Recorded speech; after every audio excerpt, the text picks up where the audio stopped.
अस्सलाम वालेकुम वीवर्स, कैसे हैं आप सब लोग? होप कि आप सब लोग खैर खैरियत से होंगे। तो वीवर्स, आज देखें मैं आपके लिए क्या बनाने जा रही हूँ। तो यहाँ पे ये मैंने इनके जो है वो थोड़ी सी वीडियो बना ली थी कि आप गैस कर सकें कि मैं क्या चीज़ बनाने जा रही हूँ आज।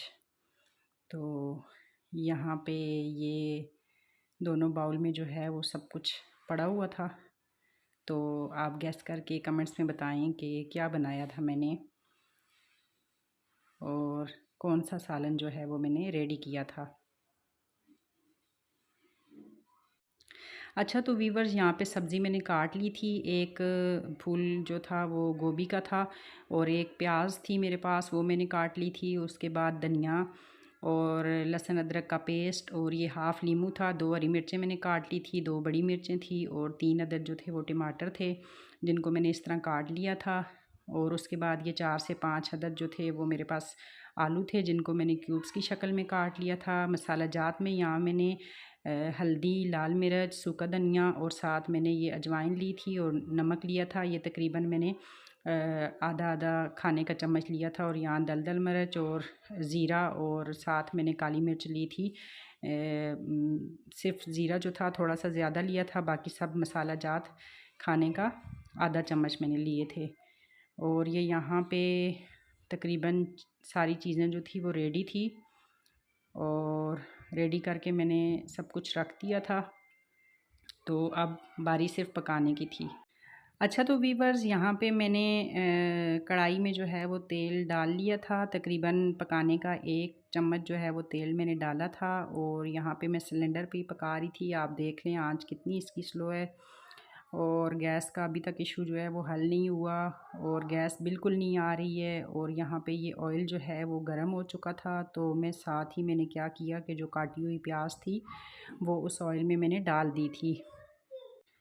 अच्छा, तो वीवर्स, यहाँ पे प्याज डालने के बाद जो है वो ऑयल में मैं इसको थोड़ा लाइट सा ब्राउन करूँगी, ज़्यादा नहीं करूँगी, क्योंकि सब्ज़ी के अंदर प्याज जो है वो बहुत ज़्यादा डार्क ब्राउन जो है वो अच्छा नहीं लगता।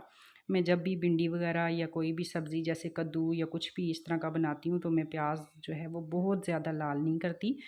तो नॉर्मल सा उसकी जो है वो शक्ल थोड़ी सी चेंज हो जाए, बस इतना कर लेती हूँ।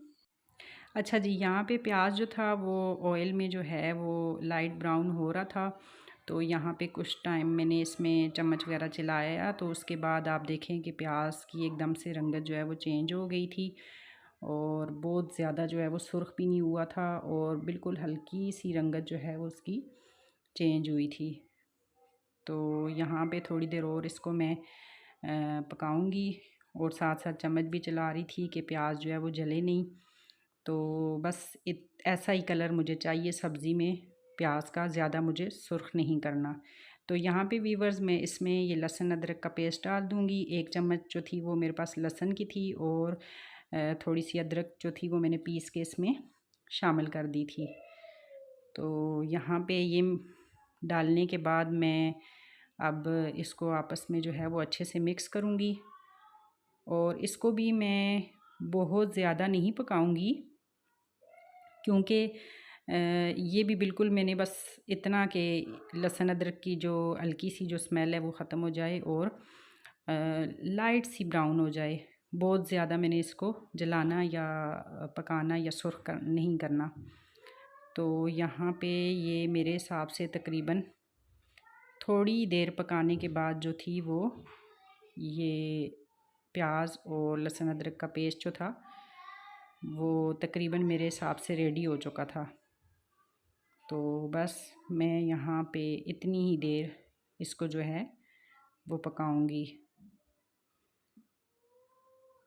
और आप देख रहे हैं कि बहुत ज़्यादा प्याज का कलर भी नहीं चेंज हुआ और साथ लहसुन अदरक का जो पेस्ट था उसका भी कलर बहुत ज़्यादा सुर्ख नहीं हुआ, हल्का सा जो है वो चेंजेस आई है, हल्का सा। तो बस इस पॉइंट पे जो है अब मैं इसमें टमाटर जो है वो जो मैंने काट के रखे थे वो डाल दूँगी। और यहाँ पे मैं जब भी सब्ज़ी बनाती हूँ तो मैं टमाटर वगैरह जो होते हैं वो उसमें इसी तरह जो है वो डालती हूँ। क्योंकि सब्ज़ी जो है उसमें टमाटर जो है वो प्यूरी की तरह बिल्कुल अच्छे नहीं लगते, तो मैं इसी तरह कटिंग करके डालती हूँ। और मेरी कोशिश होती है कि वो ज़्यादा तर जो हैं वो बहुत ज़्यादा प्यूरी की शक्ल में भी ना बने, हल्के फुल्के मैं उनको गलाती हूँ। सब्ज़ी में थोड़े बहुत टमाटर, प्याज और ये चीज़ें, हरी मिर्च वगैरह जब ये नज़र आ रही होती है तो सब्ज़ी इससे बहुत अच्छी लग रही होती है, और दूसरा उसका टेस्ट भी मज़े का आ रहा होता है।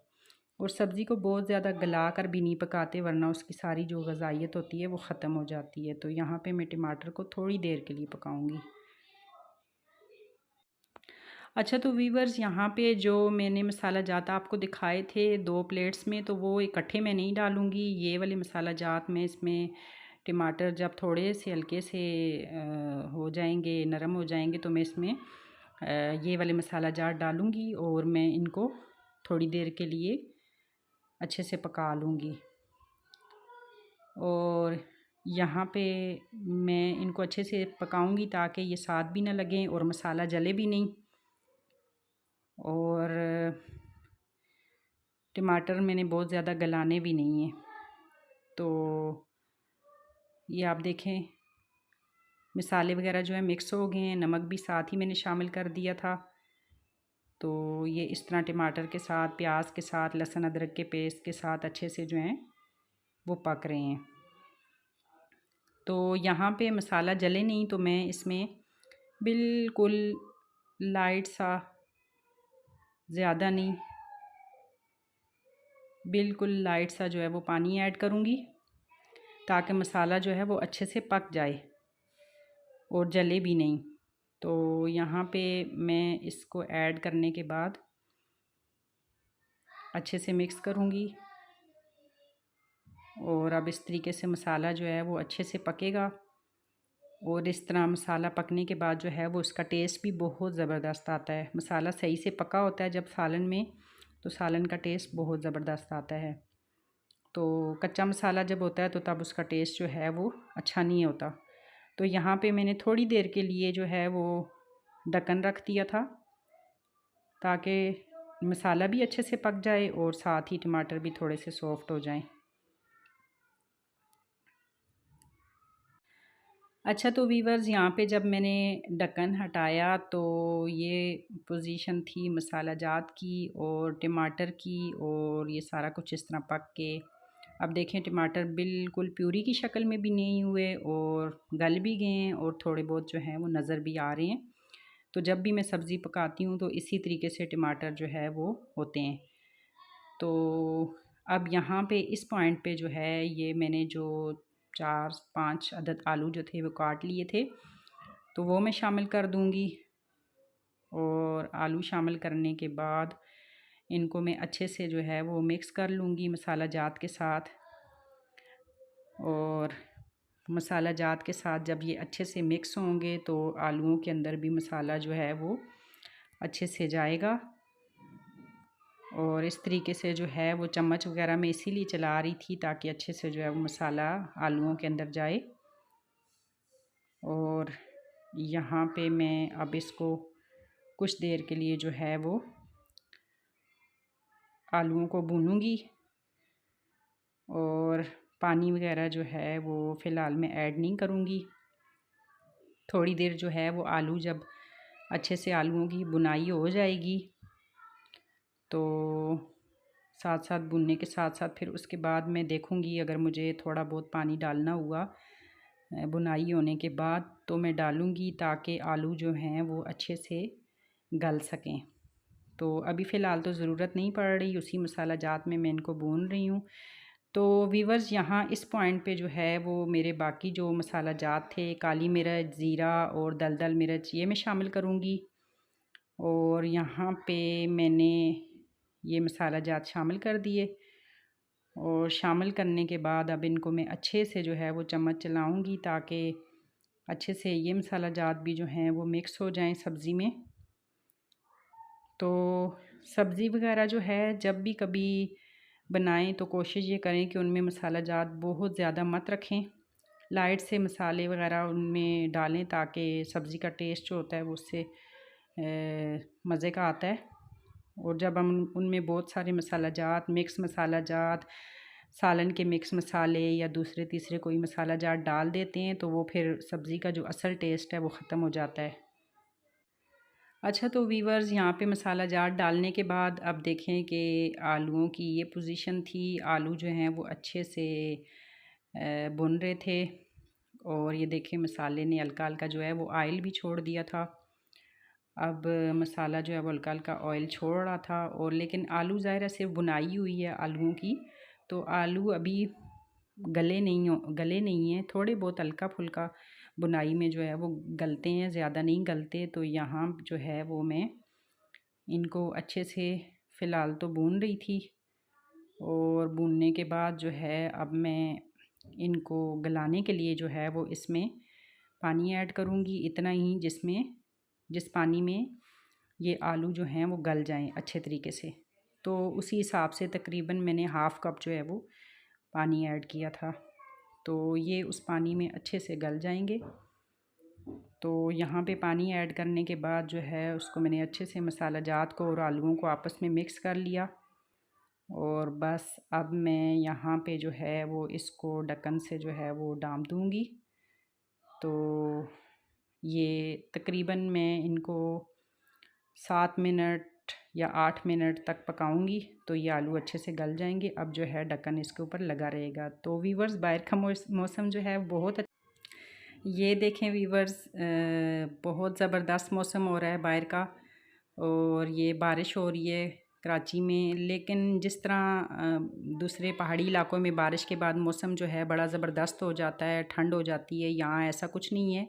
बस इतना है कि पहले बहुत शदीद गर्मी थी, जो अप्रैल मई जून में बहुत शदीद गर्मी थी, तो इन बारिशों की वजह से हल्की फुल्की गर्मी जो है वो थोड़ी कम हो गई है। तो ये देखें बड़ा ज़बरदस्त मौसम था। ये मनी प्लांट भी जो है वो नहा रही थी बारिश में और ज़बरदस्त खिल गई थी और ये बहुत तेज़ बारिश हो रही थी।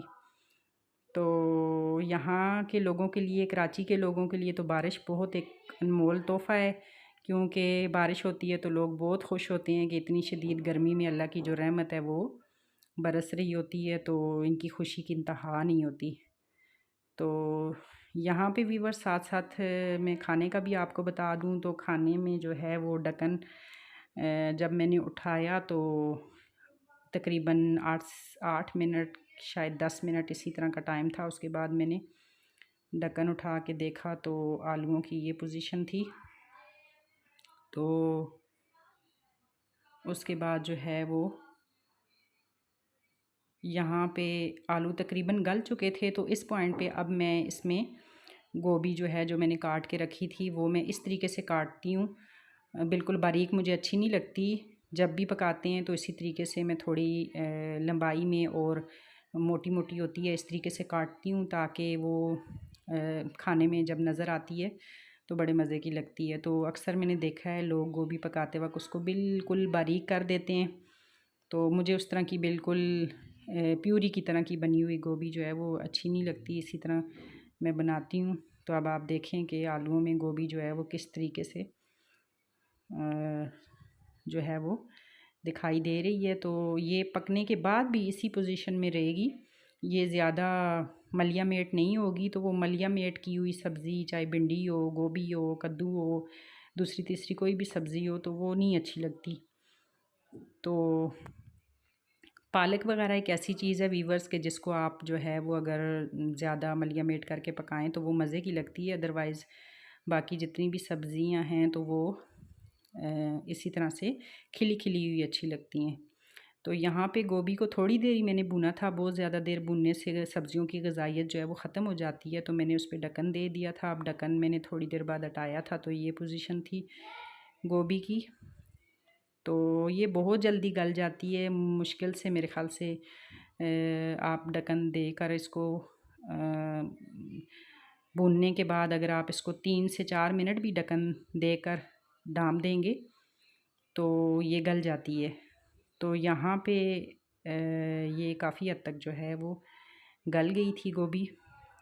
तो आप देख सकते हैं कि आलूओं ने थोड़ा टाइम लिया, आलू गलने में थोड़ा टाइम लेते हैं, बाकी गोभी वगैरह जो है वो बहुत जल्दी पक जाती है।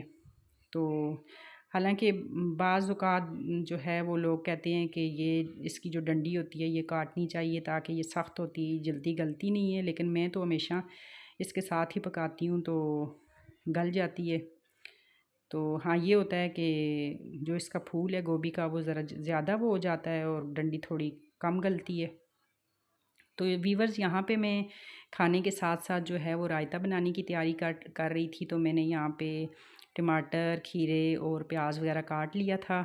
इसमें मैं अब ज़ीरा और काली मिर्च और नमक वगैरह शामिल करूँगी और दही मैंने शामिल करके ये देख लें, ये मैंने रायता भी साथ साथ बना लिया था सालन के साथ साथ। और ये मैंने गार्निश के लिए धनिया वगैरह काटा था और साथ ये चीज़ें भी थी। तो ये लीमू जो आधा था ये भी मैं इसमें, जब इसको मैं डिश आउट करूँगी सालन को, तो मैं उसमें जो है ये हाफ़ लीमू भी निचोड़ लूँगी। और यहाँ पे जो है वो सालन मेरा जो है वो बिल्कुल पक के तैयार हो चुका था। गोभी भी गल गई थी और ये आप देख सकते हैं कि ऑयल जो है वो सामने आ गया था। अच्छा, तो वीवर्स, यहाँ पे सालन मेरा पक के बिल्कुल तैयार हो चुका था। ये बिल्कुल एंड पॉइंट था। अब मैं इसको मज़ीद नहीं पकाऊंगी, बस थोड़ी ही देर जो हल्की फुल्की जो इसकी कसर है वो बस इतनी देर में ये पूरी हो जाएगी। तो अब मैं यहाँ पे सालन को करती हूँ डिश आउट। तो यहाँ पे ये देखें रायता भी मेरा रेडी है और साथ ही मैंने ये सालन रेडी करके इसको गार्निश भी कर लिया था। धनिया, छोटी हरी मिर्च कटी हुई, बड़ी हरी मिर्चें और साथ ही मैंने अदरक जो बारीक टुकड़ों में काटी हुई थी वो भी मैंने डाल दी थी। तो यहाँ पे आप देखें सालन की कंडीशन कैसी थी। बिल्कुल इस तरह खिला खिला हुआ सब्ज़ी का सालन होना चाहिए, ना कि मलिया मेट किया हुआ। तो बहुत ज़बरदस्त, बहुत टेस्टी जो है वो सालन बना था और सब ने बहुत मज़े से खाया था। तो वीवर्स, उम्मीद है कि आप सबको भी पसंद आया होगा। तो अल्लाह हाफ़िज़।